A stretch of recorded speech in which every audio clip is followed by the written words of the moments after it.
सुमित, बाजार की गिरावट के पीछे आज सबसे बड़े कारण क्या कुछ रहे, जरा बताइए विस्तार से। देखिए, अंतर्राष्ट्रीय बाजारों की तर्ज पे भारतीय बाजारों की आज शुरुआत हुई तो पहले तो अंतर्राष्ट्रीय बाजारों के जो कमजोर संकेत थे वही आज इंडियन मार्केट्स के ऊपर पैन आउट करते हुए दिखाई पड़े। इसलिए हफ्ते की शुरुआत से ही आज मार्केट ने जो सेंटिमेंट है थोड़ा वीक साइड पे आता हुआ दिखाई पड़ा। एक एक करके वो तमाम रीजन आपकी स्क्रीन पर आएंगे जहां पर जिनका असर भारतीय बाजारों में इस समय देखने को मिल रहा है। सबसे पहले तो इंडियन मार्केट्स के लिए जो ग्लोबल मार्केट्स का टर्मोइल है, जो खासतौर से डाउ जो कि साल के निचले स्तरों के आसपास कामकाज कर रहा है, बाकी जो यूरोपियन मार्केट्स है वहां प्रेशर है, एशियन मार्केट से प्रेशर भी इंपैक्ट करता हुआ दिखाई पड़ रहा है। दूसरा, लगातार डॉलर इंडेक्स के अंदर एक जोरदार तेजी है और दुनिया भर की करेंसीज के अंदर वीकनेस आते हुए दिखाई पड़ी। इनफैक्ट पाउंड जैसी करेंसीज तो कहीं निचले स्तरों के आसपास पहुंच चुकी है, तो उनका भी इंपैक्ट इंडियन मार्केट्स के ऊपर आता हुआ दिखाई पड़ा है। एक अटकलें ये भी लगाई जा रही है कि जिस तरह से ब्याज दरों में दुनिया भर में बढ़ोतरी हो रही है, आरबीआई भी शायद अनुमान से कहीं ज्यादा बड़ी बढ़ोतरी कर सकता है। इसलिए आधा परसेंट के आसपास की बढ़ोतरी की बातचीत अब मार्केट्स में होनी शुरू हो चुकी है। ऐसी अटकलें लग रही हैं, तो उसको भी भारतीय बाजारों ने भुनाया और कुछ हद तक बैंक्स और एनबीएफसी को उसका एक इंपैक्ट देखने को मिला।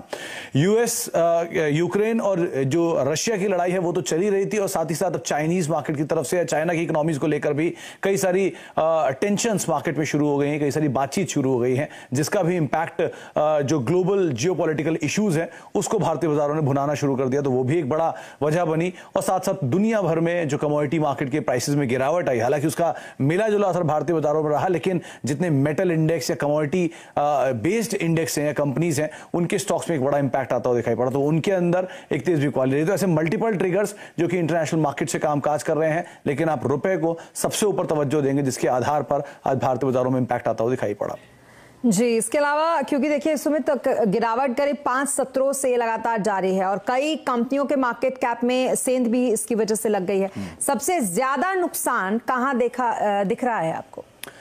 देखिए, बिकवाली की इंटेंसिटी या गिरावट की इंटेंसिटी का आप अंदाजा इस तरह से लगा लीजिए कि महज 5 सत्रों में निफ्टी 50 की मार्केट कैप में करीब 5 लाख करोड़ रुपए के आसपास की मार्केट कैप इरोड हो चुकी है। ये औसत एक अनुमानित आंकड़ा कि मोटा मोटा इस तरह की बिकवाली आंकड़ों में आते हुए दिखाई पड़ी है। तो एक हाई इंटेंसिटी फॉल महज 5 सेशंस के अंदर में देखा है, जिसका इंपैक्ट निफ्टी 50 में 5 लाख करोड़ के आसपास आता हुआ दिखाई पड़ा। एक एक करके तमाम कंपनियां जिनके ऊपर मेजर कार्नेज या मेजर इंपैक्ट देखने को मिला, क्योंकि देश की सबसे बड़ी कंपनी रिलायंस है तो सबसे बड़ी मार्केट कैप में ही गिरावट 85,000 करोड़ रुपए के आसपास का फॉल इधर रहा। एचडीएफसी बैंक करीब 45,000 करोड़ रुपए की मार्केट कैप साफ हुई। एसबीआई 28,000 करोड़ रुपए के आसपास की मार्केट कैप यहां गिरते हुए दिखाई पड़ी और बैंकिंग मेजर आईसीआईसीआई करीब 26,000 करोड़ रुपए की मार्केट कैप यहां साफ हुई। यानी इंडेक्स की बात करें वो एक लेवल पर जा रहा है, करेंसी की बात करें वो नीचे ही जा रही है लगातार, और इसमें भारतीय बाजार मंथली एक्सपायरी का हफ्ता वॉलेटिलिटी जायज है, लेकिन इतनी गिरावट। देखो, मैं तो ये कहूँगा डर में डराना बहुत इजी होता है। तो ऑलरेडी डर का माहौल ऑलरेडी बाहर ग्लोबली हम देख रहे हैं। काफ़ी सारे जो टॉपिक्स है, रिसेशन वगैरह, इनको देख लो, क्रूड को देख लो या फिर आप डॉलर इंडेक्स को देख लो, तो ये माहौल है ग्लोबली। तो उस माहौल में हमारा मार्केट्स भी थोड़ा सा एडजस्ट कर रहा है।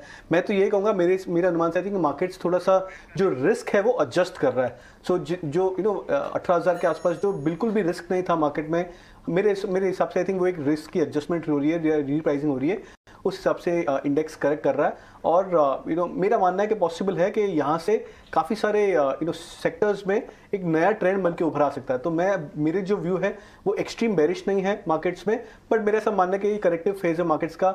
अगर ग्लोबल मार्केट्स और ज़्यादा करेक्ट करेंगे तो हम भी शायद थोड़ा सा करेक्ट कर लेंगे। बट जैसे मैंने पहले देखा था कि रैली में हमारा मार्केट ने आउट परफॉर्म किया था, करेक्शन में भी हमारा मार्केट आउट परफॉर्म कर सकता है।